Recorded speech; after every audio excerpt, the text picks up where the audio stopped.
I am Eliseus Joseph. I'm involved in a number of things. One of the first, I would say, one of my primary engagement is I'm a pastor of a local church in Barbados. I've been pastoring the local church for, I would say, over 40 years. And secondly, I'm also a consultant. I've been consulting with businesses for over 30 years. I've been involved in consultancy, and there are predominantly three areas that I consult in: areas of organizational change and development, leadership development, and also emotion intelligence. In terms of looking at human intelligences, how to help human beings to maximize and engage their intelligences in life. So those are the things that I do. Provide consultancy to businesses to help staff develop what I consider to be their innate skills, their innate abilities, to be better performer, to create a culture of progress, a culture of growth within organizations. I think that question is a very difficult question. What are human beings? I mean, that's a difficult question. And I tend to play on being, human being, rather than human doing. A human being is a person who obviously behave out of his sense of being. Being has to do with, your identity, your philosophy, and your meaning in life and your purpose in life. So naturally your behavior operate out of your sense of purpose, out of your sense of being. Being comes before doing. So I argue that a human being is a person who focus on a philosophy. Why am I here? Why do I exist? What is my purpose of existence? And those things inform behavior. Those things inform your doing. So you're a human being before you're human doing. And one of the other things I do is that I try to identify a human being as a person who have what I consider to be four of one of the unique endowments from the Creator, from God. And there are four really endowments that I consider to be important and unique. And they give us ultimate freedom in life. And the first would be self-awareness. And the second would be things like conscience, your conscience. And the third would be independent will, the ability to make choices, creative imagination. Those are very powerful, unique, what I call endowments that every human being has. And these give us what I consider to be our ultimate freedom in life. Freedom to do, freedom to choose, freedom to make choices, freedom to decide. And that is, I consider to be the most powerful human endowments that make us distinct and different from animals. Those endowments are critical. Self-awareness will be the ability to choose between your stimulus, that whatever stimuli is facing you, or whatever stimulus facing you, and the self-awareness is exercised in the space between a stimulus and what we call a response. There's a gap between a stimulus and a response. That gap is your freedom to choose your response in a situation. Then creative imagination has the ability to create in our minds beyond our present reality, to look beyond our present reality.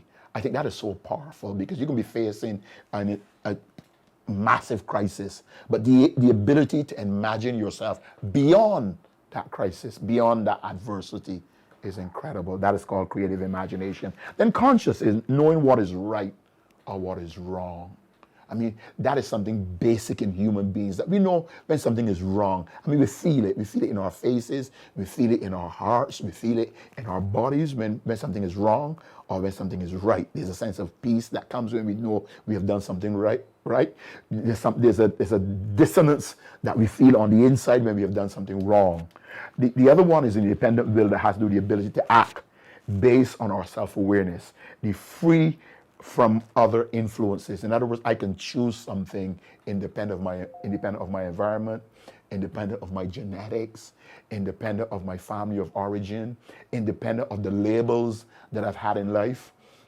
That independent will is what makes us human beings. That's the gift from God that we have been given, the gift to make choices. Because I think a choice is the greatest power that a human being has on earth.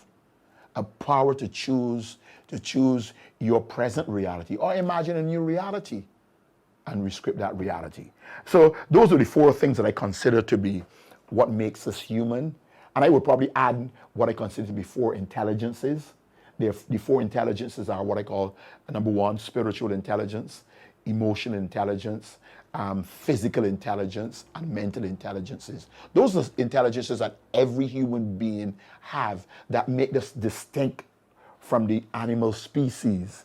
And when we talk about spiritual intelligence, we talk about the ability to tap in and to access spiritual, or what we call godlike intelligence, the infinite intelligence of God, which has to do with wisdom, which has to do with understanding, which has to do with power, which has to do with counsel, which has to do with very important, knowledge and humility. Those are the six competences, I think, six spiritual competencies that we learn to live with and learn to develop them, not just as abilities, but as competencies, as practices that we can engage in life, in our everyday life. Emotional intelligence is a very simple one, which has to do with four basic abilities or four basic competencies. That has to do with self-awareness, to be aware of yourself, aware of your weaknesses, aware of your challenges, aware of yourself in this life, in this world. And the second one has to do with self-management. How do you manage yourself to be able to control your emotions or to control your anger in a particular environment? And the third has to do with what we call social awareness. How socially aware you are. How much empathy do you have? How empathetic you are, how compassionate you are to other people's feelings. How can you enter into other people's feelings and show that you can feel what they feel. You can enter into their shoes, as we would say. And the final one has to do with relationship management. Managing your relationship to get the best out of the relationships that you have. So those are the what I call the four endowments and the four intelligences that every human being have, that every human being has rather, that provides for us a context to function in.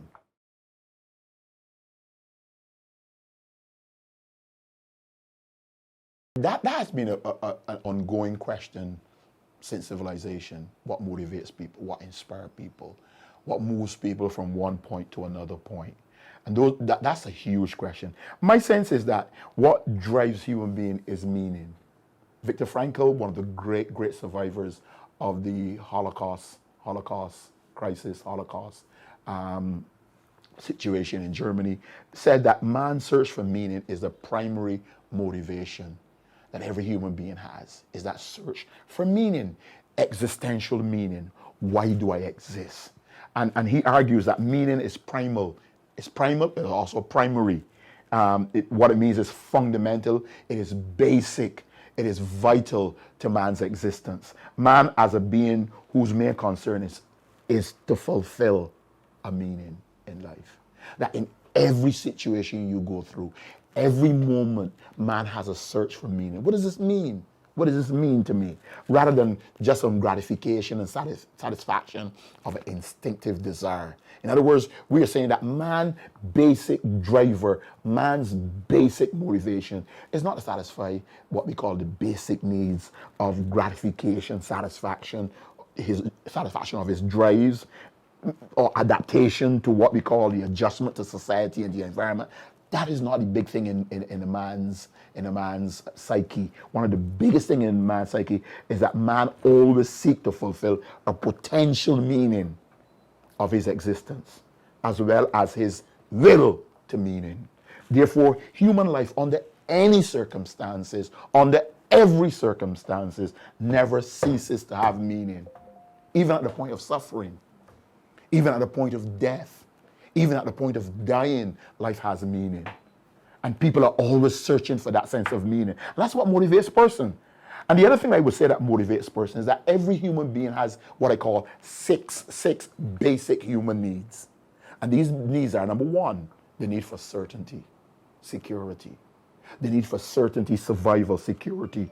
That need that gives us comfort. When we are certain, we are comfortable. When we are certain, we feel secure. So the need for certainty. The second one is the need for uncertainty, diversity, the element of variety. Variety is a spice of life. Surprises, learning new stuff, learning new things. So although there's a great need for certainty, because if we have certainty all the time, we'll be bored. But then there's a need for uncertainty, which creates in us that variety, that surprise, that element of uncertainty. Um, the third need that a human being has is the need for significance, the need to be unique, the need to be special, the need to belong to something that makes you special, that gives you a sense of meaning and purpose. That sense of significance is huge. And all of us have that sense of significance. If we only have that need, it's kind of selfish and kind of narcissistic, but it is an important need that every human being has. There's the other need that I consider to be the need for connection and love. All of us have that need. And that is all what drives us, the need for connection, to love, for love rather, to belong to somebody, to belong to some group, to belong to some organization, to belong to some family. So that is a huge, huge, huge need. And let me say the other two needs I consider to be spiritual. These other are kind of, in a sense, secular, material. The other two that I'm going to mention are spiritual needs. And it's a need for growth. All of us have that need. That is number 5, the need for growth. Because growth equals happiness, or progress equals happiness. When you're progressing in anything, whether you're progressing in terms of you've applied a new diet to your body, you're doing workout, whatever thing you're doing, you want to know that you're having progress, because progress equals happiness. You want to progress. So growth is important. Then the final one is number 6, which is also a spiritual need, is the need to contribute. You want, at the end of the day, after you've grown, you want to contribute. After you've gained significance, after you've achieved certain things, you want to contribute. The secret in life is giving. Everybody wants to give. It's the greatest human value. It is the greatest human need. When we contribute, when we see some person we have contributed to, it makes us feel valued. And we want to know that we have contributed value, we have contributed purpose, we have contributed some meaning to a person's life.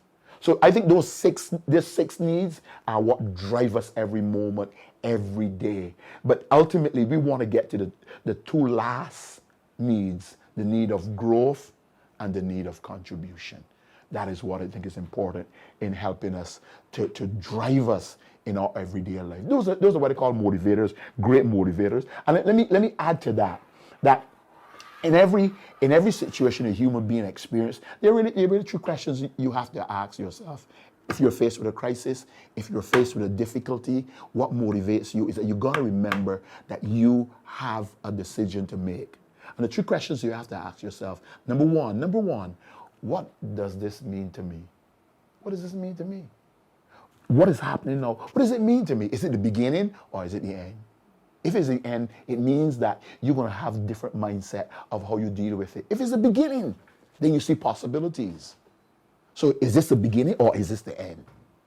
That is a huge thing that you have to come to grips with. It's the first question that we have to ask when something happens in our lives, regardless. And if we ask that question, we can change our attitude towards what is happening to us. The second question you have to ask is, what should I focus on? Should I focus on the negative aspect of this or the positive? Should I focus on gratitude, or should I focus on just the fact that I've gone through loss or losses? And the third and final question you have to ask, what am I going to do? What am I going to do about this? And those are the 3 most powerful questions that drive us in life. What am I going to do based on what has happened? So I consider those are the 3 most important questions that drive us ultimately to our goals and to our destination.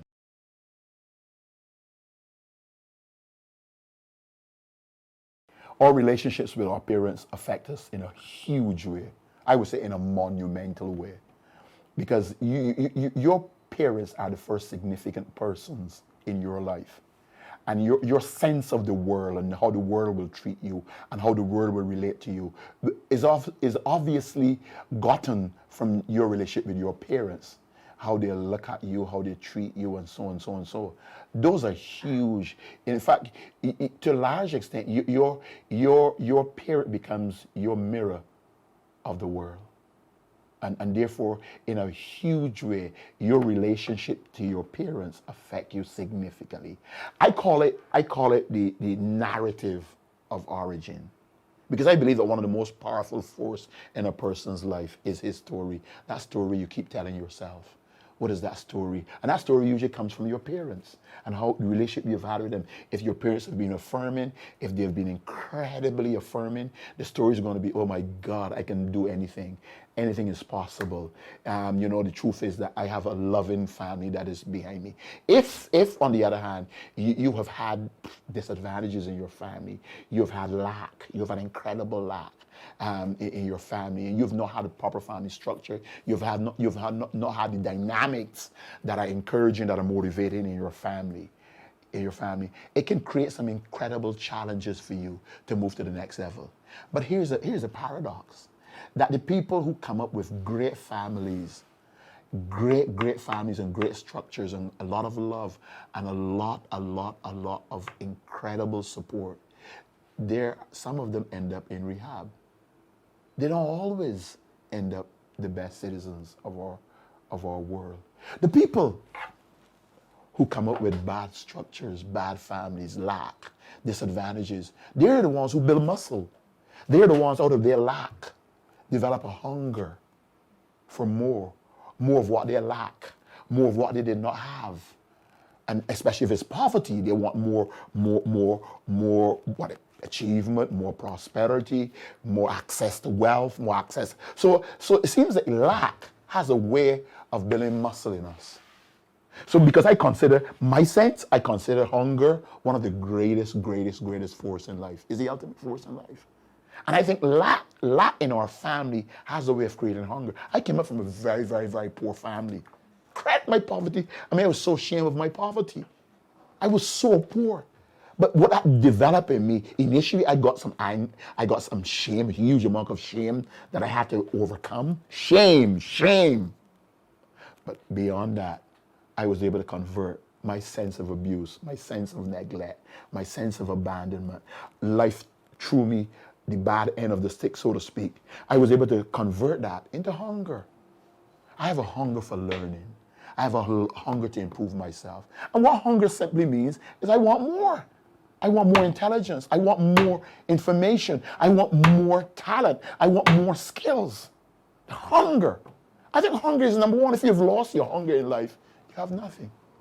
Hunger is the greatest passion, the greatest driver in life. It's the ultimate. If you have hunger, you can achieve anything. If you have the right hunger. Because hunger to serve, hunger to give, hunger to contribute, hunger to repair the planet, hunger to fix the world. Hunger. And that's the hunger that I have. I'm 61 and I'm still hungry. I want to fix the planet. I want to change the planet.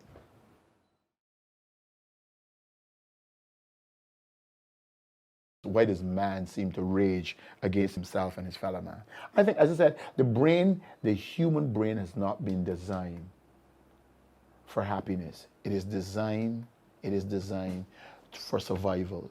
So we have to prime ourselves for happiness. We have to prime ourselves for compassion, showing compassion. I believe that one of the greatest values in life is compassion. And when I talk about compassion, I'm talking about self-compassion and social compassion. Self-compassion is important because self-care is important. Learning to love your neighbor as you love yourself. Because you can't love your neighbor if you don't love yourself. Because you have to love your neighbor in relation to how you love yourself. It's one of the greatest commandments. If Jesus did not make that commandment, we could not invent it. Because it is not saying that you love your neighbor more than you love yourself. You love your neighbor less than you love yourself. You love your neighbor as you love yourself.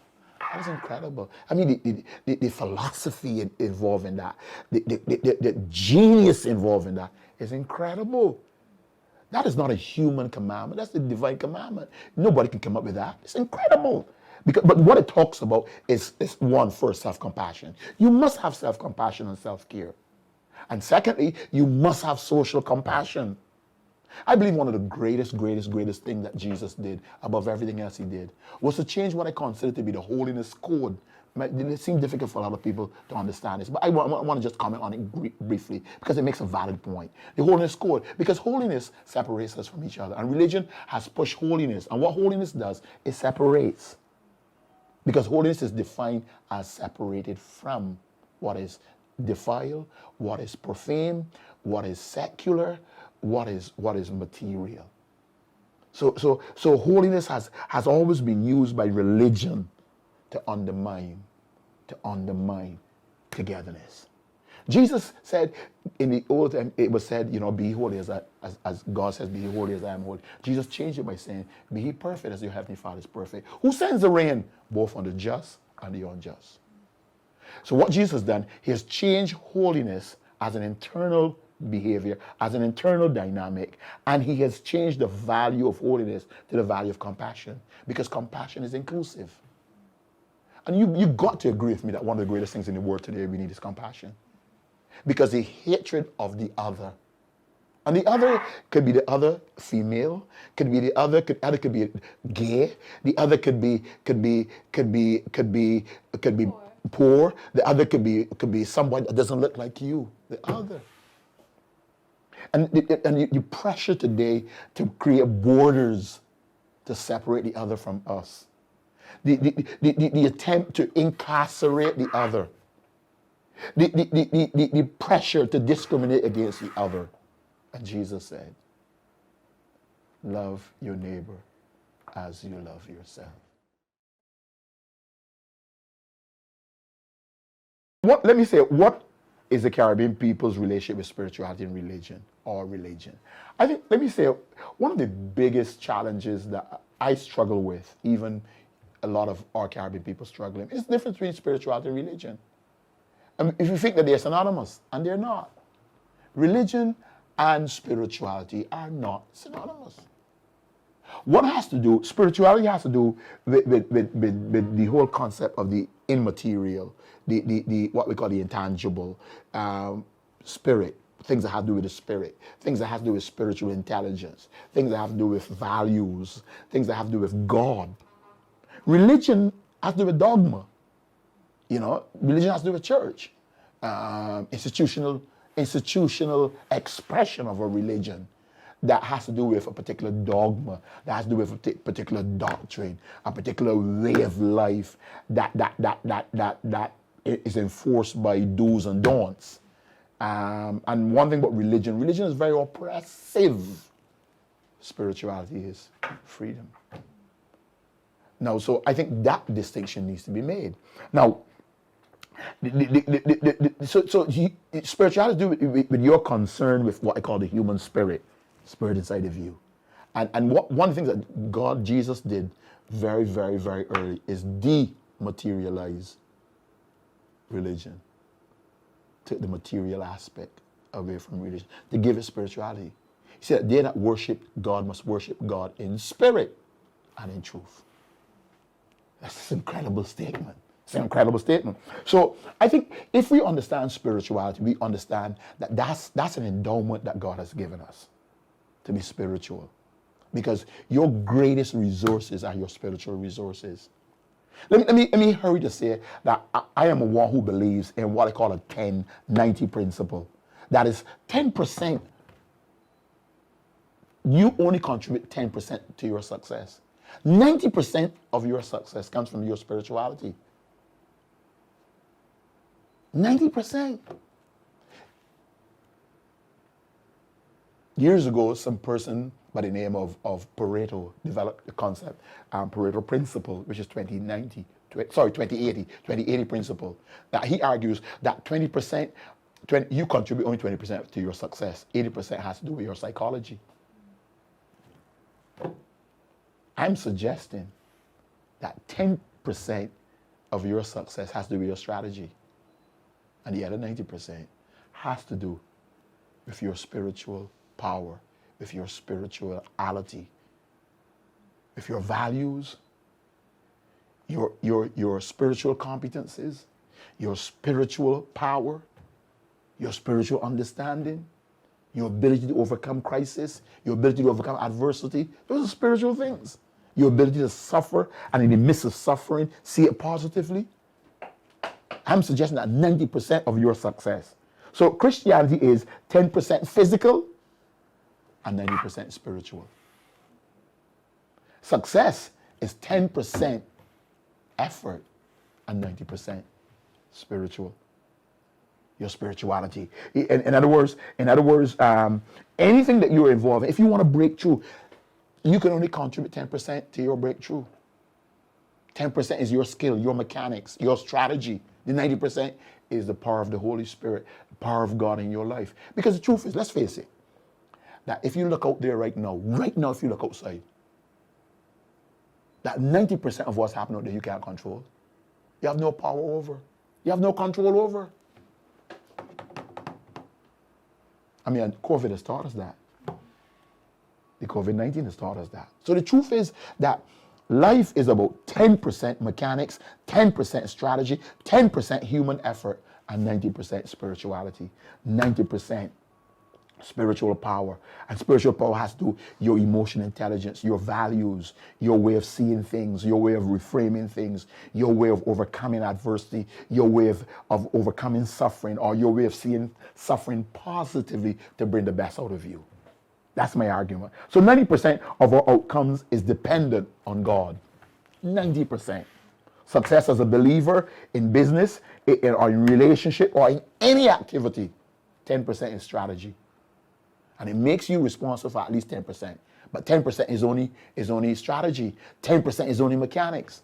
And the other 90% really has to do with the power of God in your life. And I think that is important. So let me say it in a very simple way. If you're going to experience a breakthrough in life, anything, that your first responsibility is, what is your strategy? What is your strategy? What is your effort? Because if you don't have any effort, if you don't have any strategy, if you don't have any mechanics, you can't start a process. So your strategy is what starts a process. And the second and very important aspect is your story. What are you telling yourself? Are you telling yourself that everything is possible with you if you believe? What is your story? So being able to rewrite your story, and the story that you're able to rewrite, the story that you're able to change will determine whether you can succeed or not. And the third element is your spiritual state. Your access to your spiritual power, your access to God. That determines your success.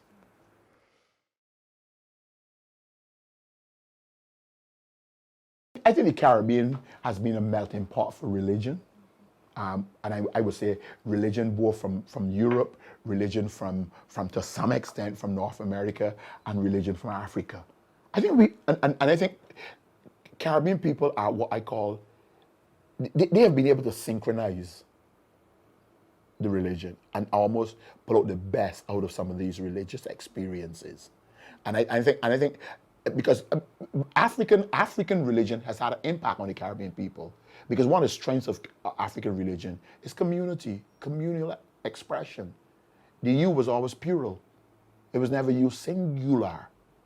Religion that comes from Europe and comes from specifically from North America is very individualistic and narcissistic and focused primarily on significance and individuality.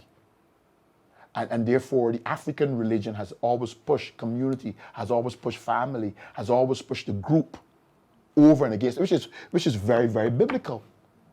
Salvation was always seen not just as an individual experience, but as a group experience. So I think that is a strength that we have drawn from Africa, from African religion, the group dynamic. I think, and what we've experienced more from the North America is the whole idea of the motivational aspect of spirituality, or the motivational aspect of religion. That it pushes you to push effort, to push strategy, to push mechanics. Because we have not given much to mechanics and effort and strategy as a Caribbean religious people. We've almost prayed and hoped that God would intervene without having any strategy, without having any mechanics, or without doing anything. So I think the Americans have pushed us to believe that strategy is important. Because every miracle that Jesus did, it was a strategy. What do you have in your house? How many loaves do you have? It was always a strategy. Because there can't be no miracle except there's a strategy. There can be no miracle except there's an initial effort by the human being. Because all miracles, all breakthroughs is human plus God.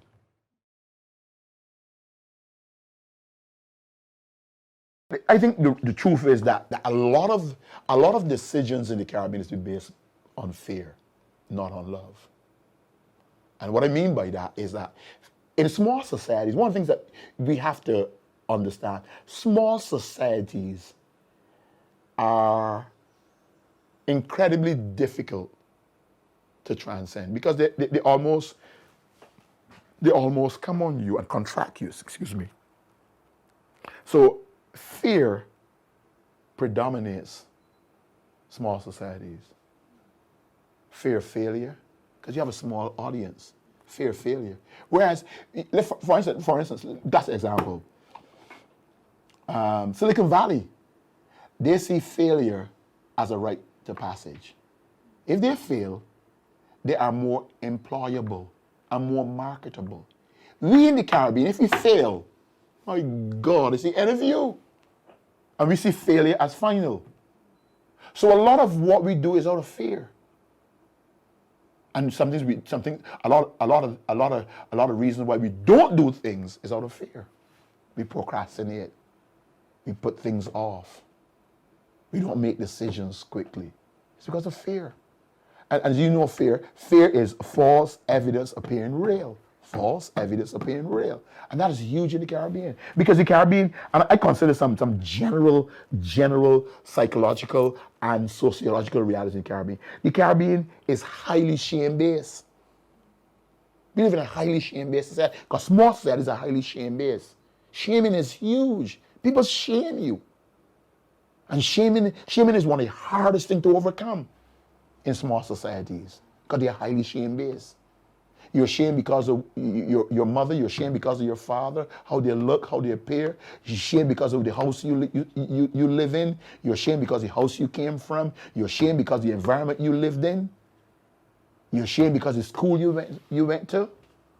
I mean, it goes on. Shame is huge. It's one of the biggest barriers that we have to overcome in small societies. Shame. It's huge. Highly shame-based, highly self-critical. We are highly self-critical. We put down ourselves. We don't practice much self-care and self-compassion. We are self-critical, highly self-critical. We have high levels of contradictions. Because we say one thing at one side of our mouth and say something else at the other side. We're highly contradictory people. Highly competitive. Because we feel there's not enough to go around. Small society. We don't have the mindset of abundance. We have the mindset of scarcity. Small societies create the mindset of scarcity. And when you have the mindset of scarcity, you tend to be very, very competitive. You think that if you think there can only be one number one. And therefore, we're always competing for the limited resources and the limited opportunities and the limited publicities that are out there. So highly competitive. And then there's the other element that in small societies, we are put down a lot. We are shut down a lot. And we are let down a lot. And those are the emotional challenges that we got to overcome in the Caribbean. So that's what makes the Caribbean unique. But I would say, when you look at Barbados as a unique reality, there's what I call, there's the risk aversion that we have in Barbados, what I call the conservatism that is huge in Barbados. But you don't want to take risks. You don't want to try a new thing. And you want to cross your T's and you want to dot your I's. You're always concerned about how you sing. And you're always concerned about people's opinions. My God, that's huge in Barbados. And it stops you from trying new things, trying new programs, new ways of doing old things. You're afraid. You don't change your mind quickly. Because one of the greatest powers in life is to be able to change your mind quickly. Because 90% of things that happen out there you can't control. So you got to learn to change your mind quickly. You're wrong. Why didn't you? But you always believe in this. I changed my mind. That's a hard thing for us to do in the Caribbean. That's a hard thing for us to do in Barbados. Because once we have taken a position, people feel that we should ride that position until we die. I changed my mind. What's wrong? I changed my mind. I no longer believe in that. I no longer accept that. So the ability to change our mind, which helps us to grow and develop and to experience progress, and progress equals happiness. So we don't experience a lot of happiness because we do things because of other people's opinions. So and there's another one. What that creates is paralysis. So there's a lot of paralysis in the Caribbean. Inactivity, slowness to activity. We're laid back, especially in Barbados. We are passive aggressive. We're docile. Those things that we got to break and transcend some of those realities. In addition, but I would say, flip the coin. We are very resilient. We deal with change a lot. We are very optimistic, although we have some of those things. Sounds contradictory, but that's just the reality of the Caribbean people. We have a deep dependency on God and spirituality. We're very, very spiritual, highly spiritual. Probably the most spiritual people on the planet are Caribbean people. And I would say Africa comes after that. And then probably US and Latin America and probably Europe. Europe last. Yes, Europe last. Because Europe is very, very, very materialistic. Right. Very, very materialistic. So we have a way to bounce back from adversity, from crisis, whether it be economic crisis, whether it be political crisis and social crises. We have a tendency to reset through adversity. So we're pretty resilient people as the Caribbean people. So we have some good things going for us. We're incredible people. I think so. I think the mere fact that we've had so many religious expressions in the Caribbean, we have learned to coexist. Because, I mean, think of it, let's face it, 400 years we have coexisted. We've had religions from Africa, religions from Europe, religions from North America and Latin America, and those religions have coexisted. Because I think one of the things, I think basically Caribbean people are very compassionate people. Although they are very critical, self-critical, they're very compassionate people deep inside. I think when a person is poor in the Caribbean, he will still survive. The fact that we are compassionate, it has allowed a lot of religions to coexist without conflict. I don't know of any religious conflict we've had in the Caribbean. I can't think of any. And so therefore, there's a lot of compassion in all of us to accept the other, to treat people or to love people as you love yourself. What does the future hold for us? My God. I think the future is incredible. The future is bright. The future is full of optimism.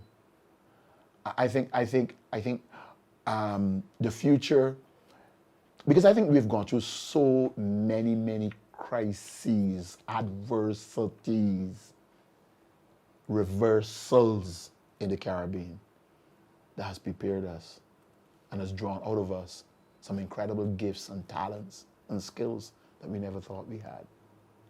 I think the crises, both man-made and natural, environmental crises that we have gone through have helped us. I think the future of the Caribbean, I think the Caribbean, because I'll tell you why. Because I think the Caribbean is an extension of Africa. I believe that Africa is going to emerge and I'm not going to say the next, but in the very near future as a world power. Because Africa has the youngest population in the entire world. By 2050, Africa is possibly going to have over 2.5 billion young people under 25. Africa also proposes to be the greatest labor supply to the entire world. Africa has huge resources. And I believe that because we are part of Africa, and I think what is happening in the Caribbean, there's a lot of relationships that are being built with Africa. I think Africa is going to be the dark horse that's going to emerge as the next world power. Not the next, but eventually one of the great coming world power. Because I think Africa, because what is happening in Africa, that you have a cadre of new leadership emerging in Africa. And once you get that kind of leadership emerging in Africa, they will harness the talent, harness the gifts, harness the resources in Africa. And truly we will see the day will come when African resources will be used by Africans. And I see Africa and the Caribbean as a block. Africa and the Caribbean. I'm a believer. And I believe, if I want to give a spiritual reference to that, I think Ethiopia hand will be outstretched to God, and God will respond to the people of black skin. And we will see our day of rising in the world, of greatness again. So I think the future holds huge possibilities, huge optimism for all of us that are within the Caribbean. And we have built the right resources. We have built resilience. We have built the ability to reset quickly. We have built some level of speed. We are now learning to change our minds quickly because there are things that we cannot change, so we have to change our minds. And we are learning more and more that there are things that we cannot change and we need to learn to accept them, and the things that we can change, we need to change. I think we are learning some of those things. I think the future is an incredible future. I want to be in the future.